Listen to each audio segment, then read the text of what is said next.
Welcome to the Mindset Game podcast. I'm Vered Cogan, and I'm absolutely honored to introduce you to someone very special, David Cogan. Not only do we share the same last name, but David has a very extraordinary background that I'm excited to share with you. He is the managing partner and founder of Eliances, where entrepreneurs align. And this is a very unique invitation only community comprised of over 1,000 inventors, entrepreneurs, investors, angels, lawyers, politicians, celebrities, athletes, mentors, and more.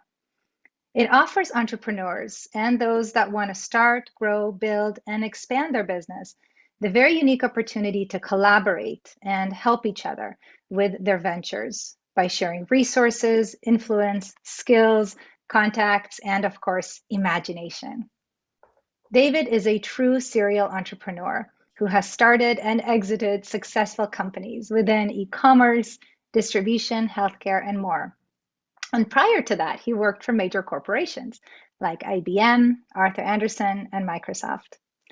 He is the host of a pretty incredible podcast that I invite you to check out called Heroes in Business, where he has interviewed many, many powerful leaders, such as Richard Branson and Samuel Adams, who's president of the UN. On a personal note, I've known David now for about 7 or 8 years, and I have a great deal of respect for you, David, and I'm absolutely thrilled and honored that you are with us today. Thank you. Thank you for having me. So, we like to kick things off on this show by having you share your background. How did you get to doing what you do now and being who you are now? Well, I think that those things stem from a childhood. It's the interaction, the things that you see as a childhood. You don't realize that those things affect you until later on in life in different parts of your life. So going back, I can remember one of the first jobs I had was when I worked for my dad, and I was probably 7 or 8 years old. And one of the jobs he gave me was to pull weeds around a warehouse in the neighborhood.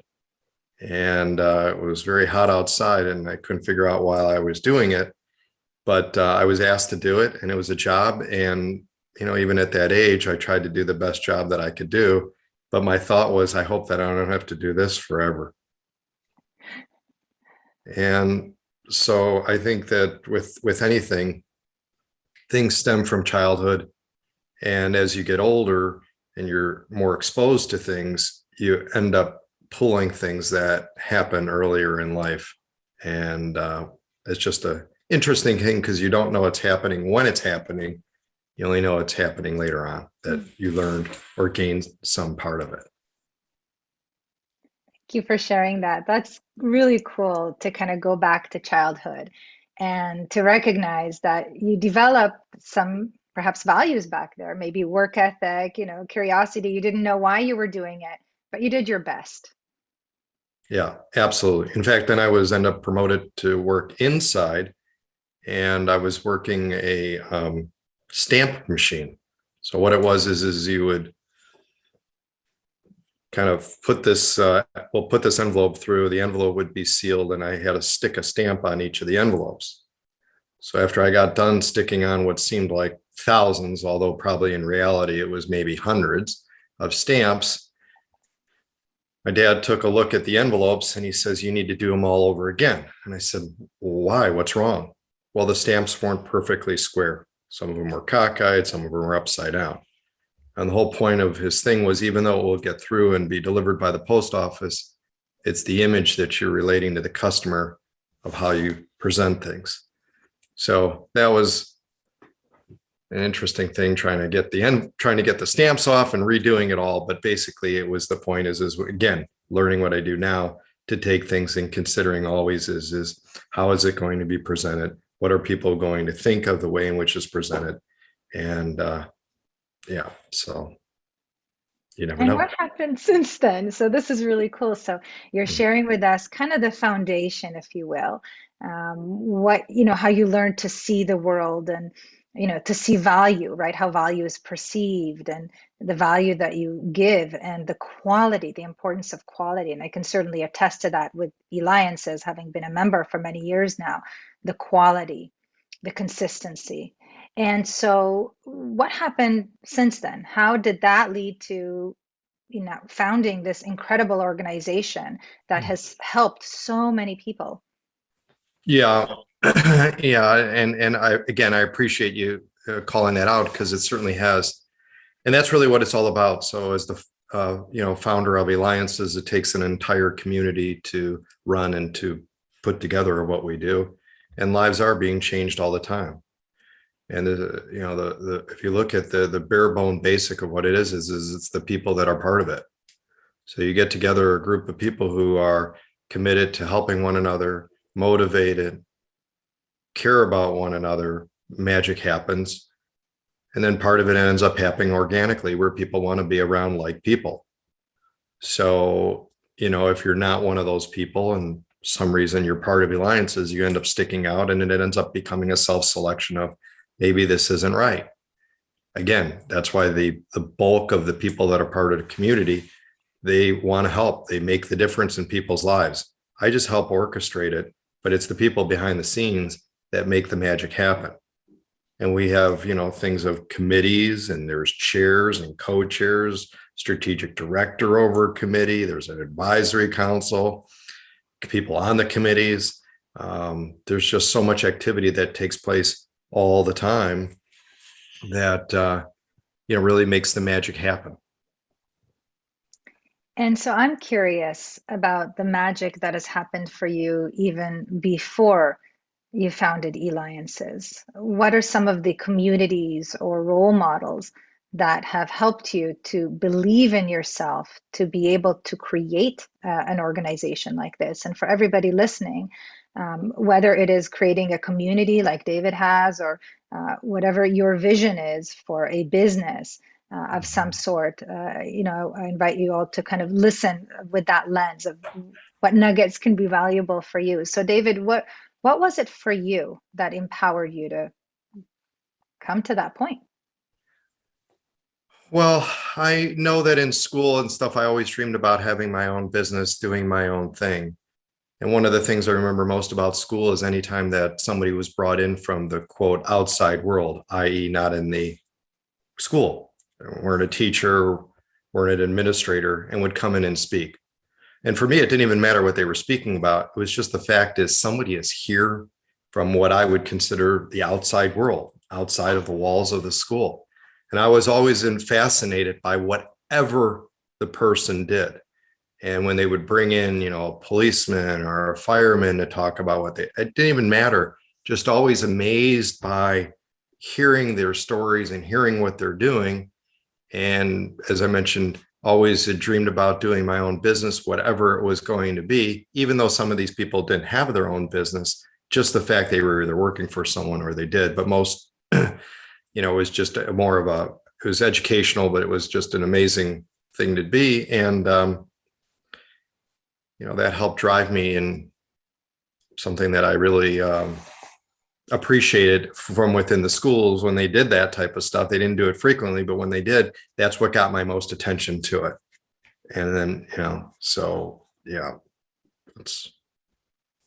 So it's so cool, these examples that you're sharing, because you're teaching us that we can learn from when things don't work out, right? Like things that are not fun, like pulling weeds, or, when we don't get everything to be, in terms of the stamps, for example, perfectly accurate. Or when things do align, like we feel energy when we have somebody, a speaker come in that influences us to imagine. All of the experiences, the good ones and the not so good ones, are valuable. Would you agree with that, generally speaking? Yeah, absolutely. I mean, everybody has issues. Everybody has problems.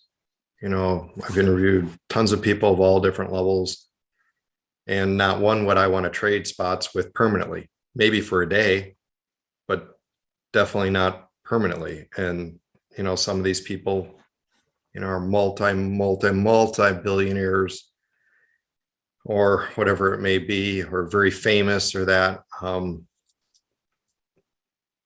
But after you dig down, everybody has their issues. Everybody, I think we're all continuing learning. It's a learning process going through life itself. But for me, people amaze me. I'm very interested in people of all different kinds. I'm just fascinated by people, and I haven't always been my whole life, but I think that social media has brought it out too, of some of the things of what people can do with like anything from juggling, right, to putting on shows, to making things, to art.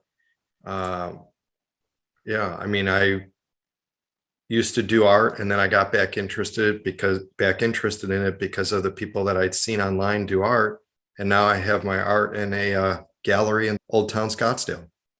Yeah, it's cool. And I've seen some of that on Facebook, and it's amazing. Thanks. So, what might you say to someone listening today who has a dream, a vision, whether it's to build an incredible community as you have, or any other type of organization or business, but perhaps that's doubting their own abilities to do it, or maybe they Right, don't know how to do it. What might you right. suggest to them? Sure. Well, there's definitely always going to be a certain aspect of doubt. And what's interesting is when someone says, well, if I'm doubting it, maybe I shouldn't be doing it. Guess what? Anybody who's done anything has had doubts in some way or another. It's a natural part of it. It's almost that, security clicking in is this doubt. And then, of course, when you ask others, should I do this? What do you think of this idea? Well, you ask enough people, you're going to get enough different answers, and depending upon who it is. So I think that what I know to be the most important thing is to do. In other words, start. The hardest thing is starting. The hardest thing is when you're on your own, as you grow up and you become an adult, nobody's there telling you get out of bed anymore. Nobody's telling you to brush your teeth. Nobody's telling you those things to do anymore. It's now where you have to do it on your own. And I've learned lessons from my kids of different things that have helped motivate me. Even from the fact is, one of the things I think it was from my son or daughter, was she counts to 3 and then just does whatever it is. So it's almost a reset of the mind. Like, okay, should I get up now or should I rest, for another 15 minutes, 30 minutes, watch this show, whatever. And then she does the countdown. Oh, it's the countdown backwards. Actually, that's what it was. 3, 2, 1, go. Doesn't even matter what it is. It's just go. So doubt will always be there. Insecurity will always be there. And we all carry certain insecurities. I mean, I worked hard for everything that I have had. And, I don't know how much more secure I feel from when that I didn't have it, because it's always that striving for more. But I think what I believe and know is to use it to your benefit, and know too that you're not alone. And it doesn't matter who, even world leaders and that. I mean, you catch sometimes them, behind the scenes, right, of where they're saying something or anything of that. There's doubt. Well, it's really cool to hear that from you because you've had thousands and thousands, I would imagine, conversations with entrepreneurs one on one. And whether it's, through a podcast, of course, through the organization where dozens of people every week get together and share.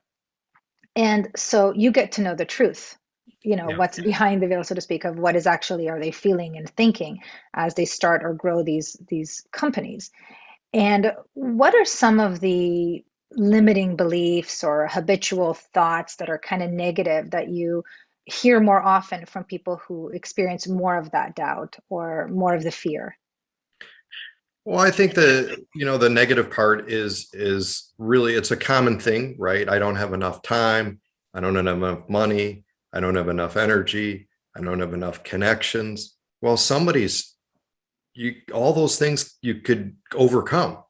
It's not a magic thing that, happens. It's all of those things. I don't know the right people. I don't know how to do this. Well, who's ever doing it or has been doing it probably has never had the experience before.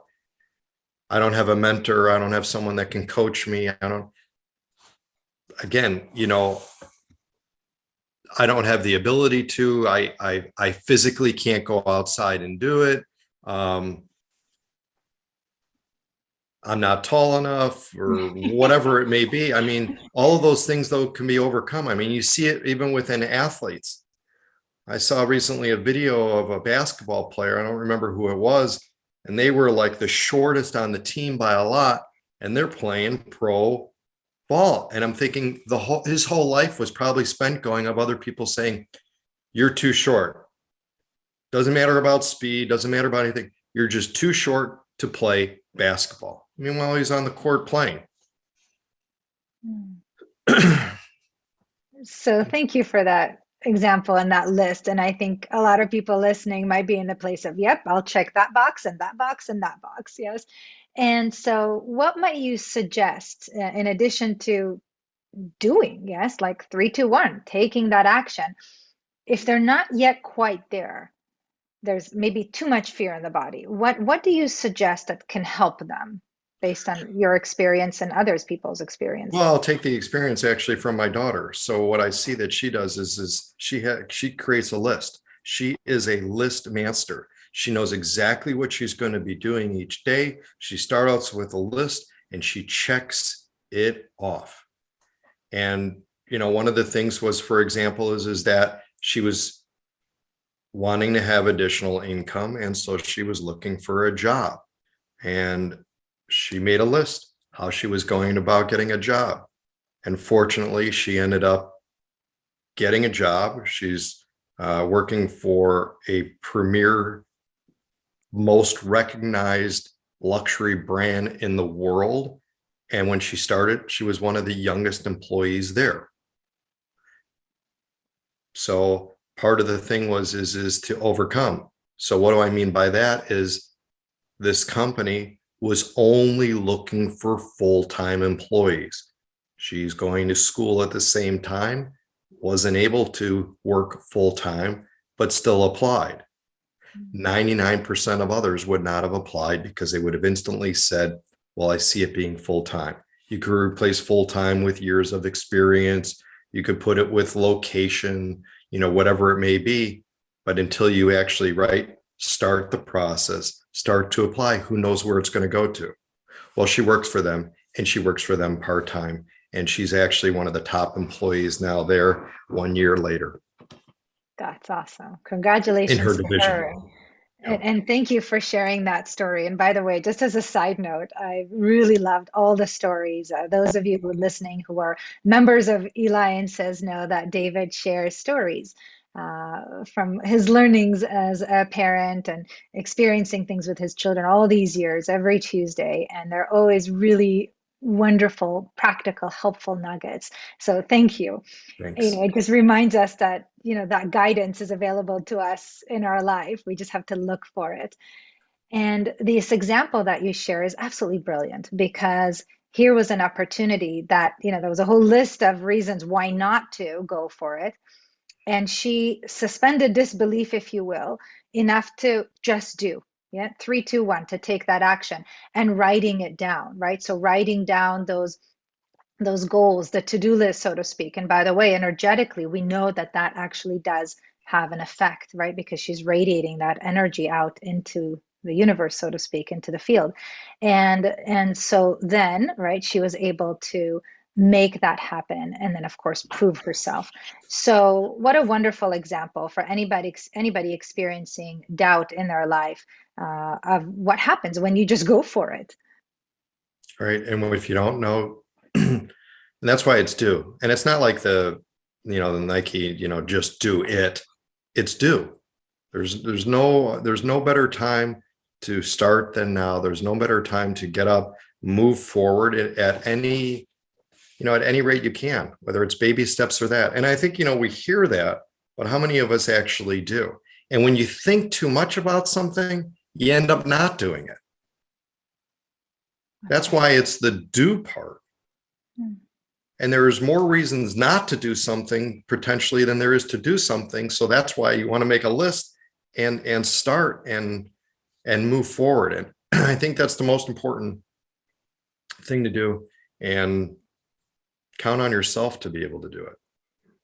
Yeah, and if I may, David, what's coming up for me is, as we do, yes, to allow ourselves, give ourselves permission to be imperfect, as your daughter did. Yeah, imperfect in the sense of, in her case, not matching everything that they were looking for, but also as we do things to recognize that we may not yet do them perfectly, but guess what? We're going to learn from the experiences as your dad gave you feedback and then you tweaked and adjusted. And right, we're going to learn what we enjoy and what we don't enjoy and what we can do even better. Of course, we can also become members of organizations such as yours to be able to get feedback from others that can kind of condense the learning curve, yes, a little bit, because we learn from other people's experiences and mistakes.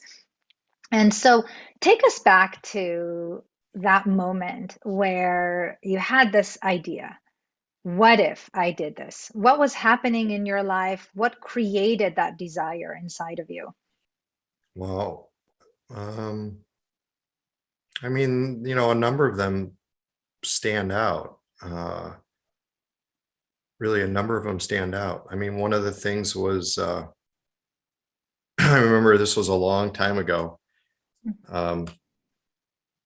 And I had received a catalog. Remember those catalogs, the things you got in the mail? I received a catalog. I opened it up and there was a really cool item in there. I'll tell you what that item was in a minute. So I ordered 2 of this item. I ended up getting this item. I had just recently got married. And my wife goes, and when she sees this item, she's like, what are you going to do with it? You need to get rid of it because if we end up having kids, this is not a safe item. And what the item was, it was an antique bayonet. So it was an authentic antique bayonet. And it was like for World War II or something like that. But anyways, it was really cool, antique bayonet, got out a catalog. I was like, great. Okay, well, how do I get rid of this? I didn't even know how to get rid of it. So I ended up putting it online.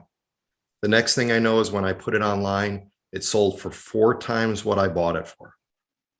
And as soon as that happened, I said to myself, there's something here. I ended up going back to the catalog company, called them up, told them I'll take every single one that they have. And they told me they were sold out. So what did I do? I knew that there was something there of a connection to be able to, quote, sell things online. Now everybody sells things online. I was able to progress. I built some extremely large companies by doing it, from learning from that there's value of being able to find things and sell it online before everyone else did. I was one of the first package resellers on eBay, met with the CEO of eBay at that time, Meg Whitman. So again, you don't know where things are going to go from where you start. Had that not happened, had I not tried to figure out, because others may have just thrown it out, give it to a friend or whatever, but had I not then put that online, put that on eBay, how would I maybe have ever built large organizations through one of the resources of eBay, which led to many other opportunities from there. So that's the thing is the do, figure it out. The do, and as part of that, it sounds like as you were very tuned into your intuition, and that's what we see from research out of the Institute of Heart Math with serial entrepreneurs. 80% of them trusted their intuition. So there was a part of you that said, oh, what if I did this? And then Right. you noticed a feedback, and then, of course, an idea was birthed. So it's like being awake. So taking the action, but kind of being open to what are the little impulses of thought or intuition that are guiding you. Yeah. Exactly. Yep. And as you reflect back, I'm curious to all of the businesses, including the Eliances community that you have founded, how important is intuition? Well, I think it's being in tune, right? Intuition, being in tune with your thoughts and your own feelings, and not being the subjective to what others think of you. It's not easy. It's just like, again, with kids, someone says something to the other child, the child will end up taking it very seriously, right? You're ugly, you're fat, you're too short, you're too tall. And we end up carrying that with us. So how do you shed it, right? How do you shed it and go with this is who I am and this is what I'm going to do? I mean, you look at all the famous people out there who have built, things that have just changed the world. How many people told them no, right? I'm sure tons of people have said no. When Eliances was started, and I'll never forget this, this is now gone on, 8 years, but when Eliance first started, there was a high profile CEO that was there, got into the elevator with my wife and told my wife the following quote, this is neat. How was it? This was a fun or unique event. I don't know how it's going to last. And so she told me that, but the keywords were, I don't know how it's going to last. Well, here we are now, 8 years. We just celebrated 8 years. And the thing is, you know what? If someone asked me, I don't know, but if people like it, it'll last forever. And so, so here we are.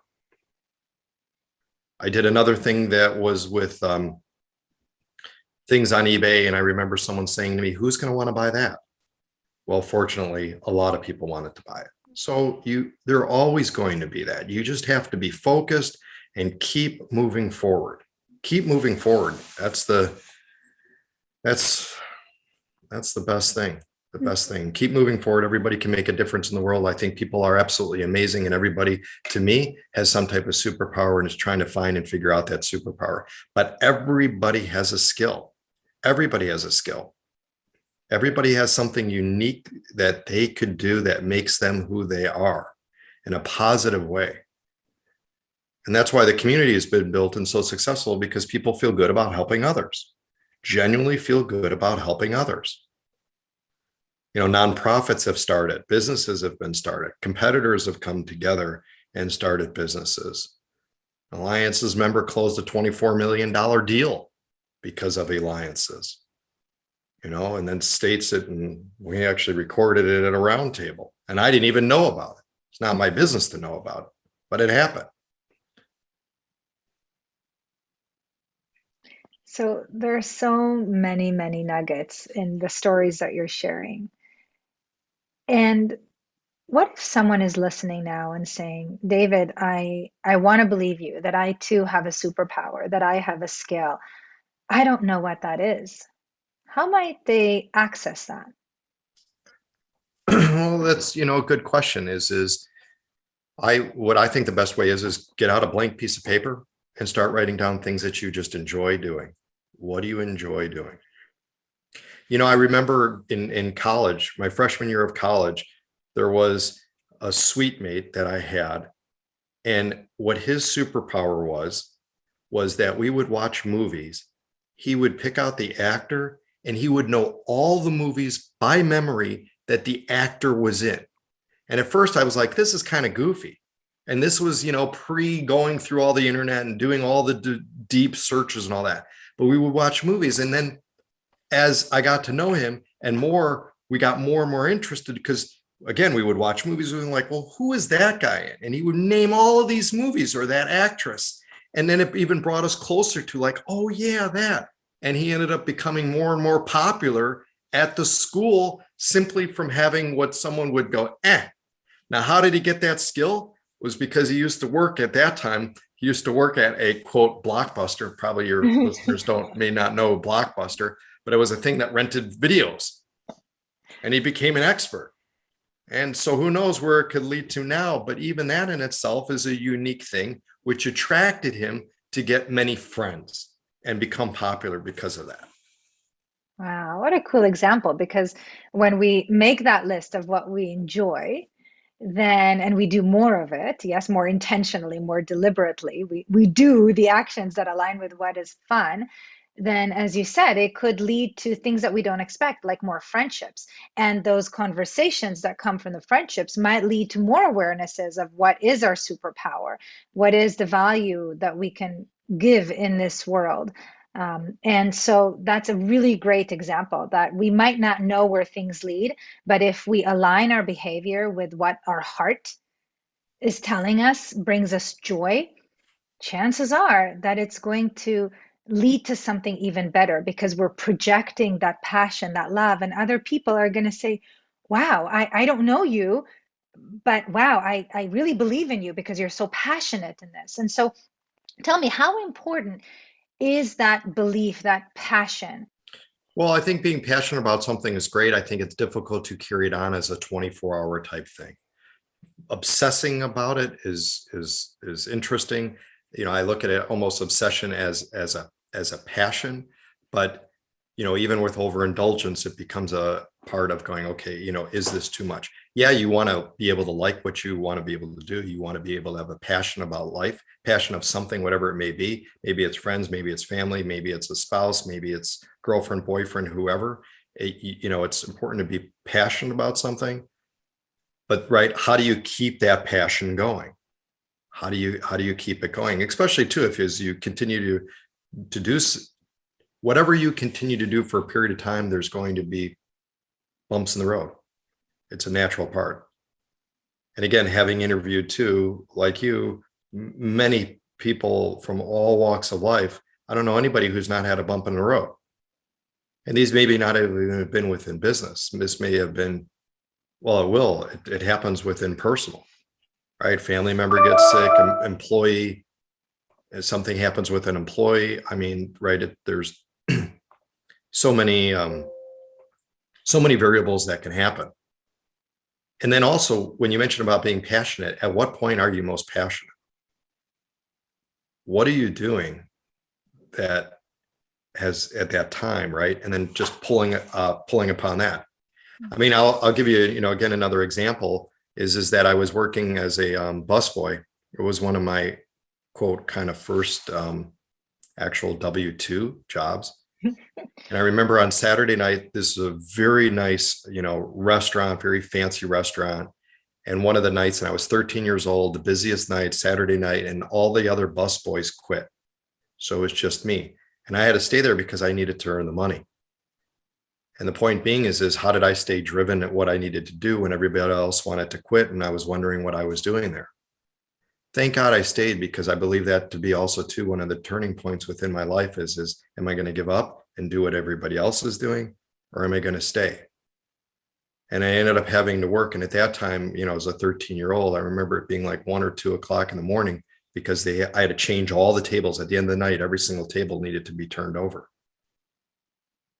Now they all left because they felt that they were being ripped off from management and from the waitresses of not receiving tips. For me, I needed the job.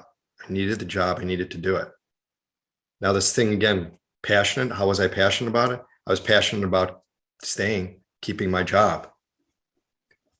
And, and that's something that I would have, redone. But how can I remember something that happened so many years ago and yet reflect upon it now?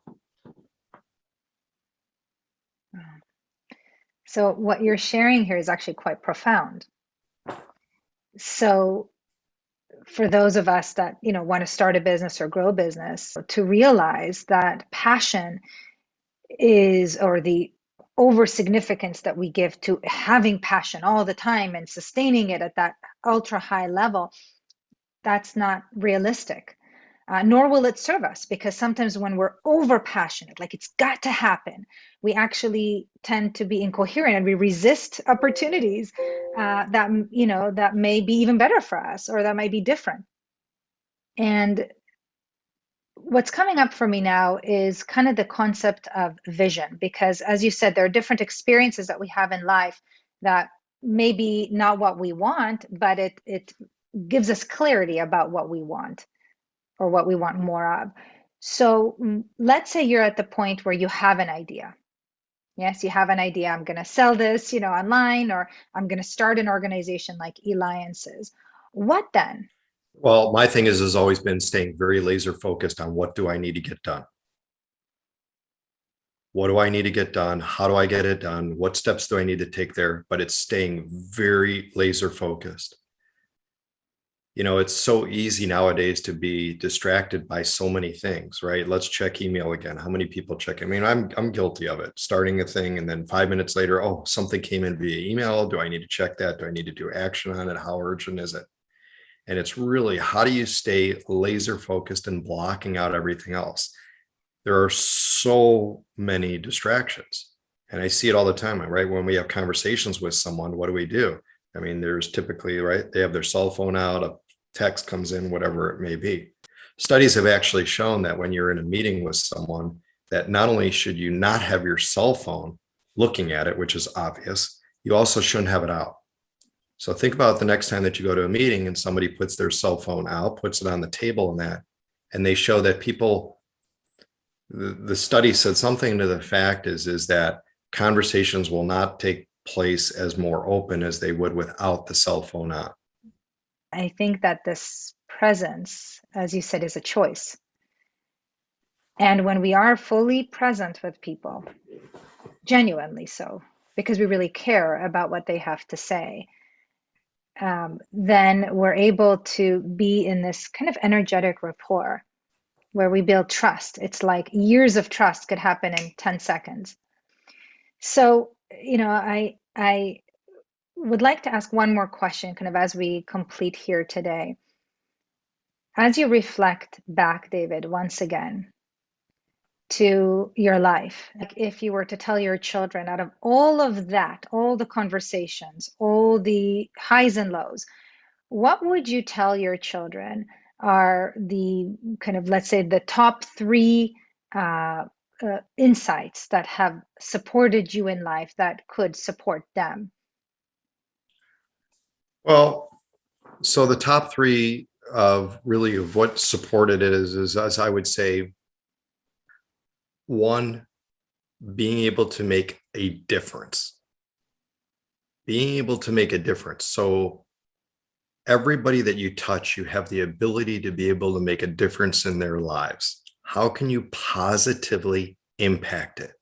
It doesn't matter what it is. So going back again, for example, to the restaurant industry, if I look back now on that, it was positively, the positive part of it was being able to have it where they had a table that they can enjoy a nice meal and that they wouldn't have to worry about having to wait so long. The second part of that would be is, even though we are living longer lives, is how do you get to enjoy the most of life? Well, one of the things is that whatever you start or whatever you're in, there's certainly not going to be everything that you enjoy about it. But how do you have to find from within is what excites you? I don't think a lot of people can actually answer that. Only you can answer it. What really excites you? And there's so many things that are out there, right? I just saw something again online where there's people that take videos simply of boats. And there's so many people that are watching it, and all they do is they watch these boats go by. And then I would say the third thing is and I'm part guilty of this too, is how do you have a balance? How do you have a balance in life? We all race to an end, but what is the end? And how to enjoy the moment of what's going on. Even at our last grand table that we had, this is where people fly in from all over, and magic really happens there. The whole theme is that when you're having the best time of your life, most don't know that it's taking place of the best time of their life until it's over. Yeah. And those would be the three. Thank you, David. What we're seeing today is that these principles are pretty simple. Many of us have heard them before, and yet, as you said, how many of us truly live our life by focusing on how we can make a difference, how we can truly follow our own joy, and how we could create that balance and really be present with ourselves and with others. And so I thank you on behalf of everybody listening for sharing some nuggets from your own life, because you have done pretty extraordinary things by being extraordinary, David. And this is why I said at the beginning of the show that I'm incredibly honored to have this conversation with you, because I have seen you apply everything that you've shared today consistently with love. And I thank you for demonstrating that and role modeling that. Absolutely. Well, I appreciate it too. And I appreciate our interview in that. But I just have one question for you. Besides us, again, both sharing our same last name, Right. And then you come to meetings, they're like, okay, are you guys related? Are you guys married? Like, and I'm like, okay, look at the spelling of the last name and you can tell me. But I do have one question for you. And this question is the following. As I look into your office here, I see a figure on the top of your bookshelf. And the figure has, it's almost hard to tell, like if they have their a cape or a jacket or something like that with a little white hat next to a globe. What is that? So each of those items, thank you for asking, has meaning. So you touched on balance. The scale is balance, yes. The globe is kind of first of all, enjoying life in terms of travel. It's one of the things that I value, but also kind of a greater impact. And the third one is that altruism that you talked about, the giving. So I perceive that to be someone in a less privileged place and that could use a helping hand, something inside his or her basket, some tools, skills, resources, inspiration, imagination, many of the things that your community members share with each other, that once it's in their basket, that they can feel even more empowered to take those actions and to follow that guidance and be their best self. So thank you for asking. That's what it means to me. Excellent. Can I share one last story with you? Yes, of course. Right after college, I decided to backpack and I traveled to many different countries, many different cities. And I'll never forget this.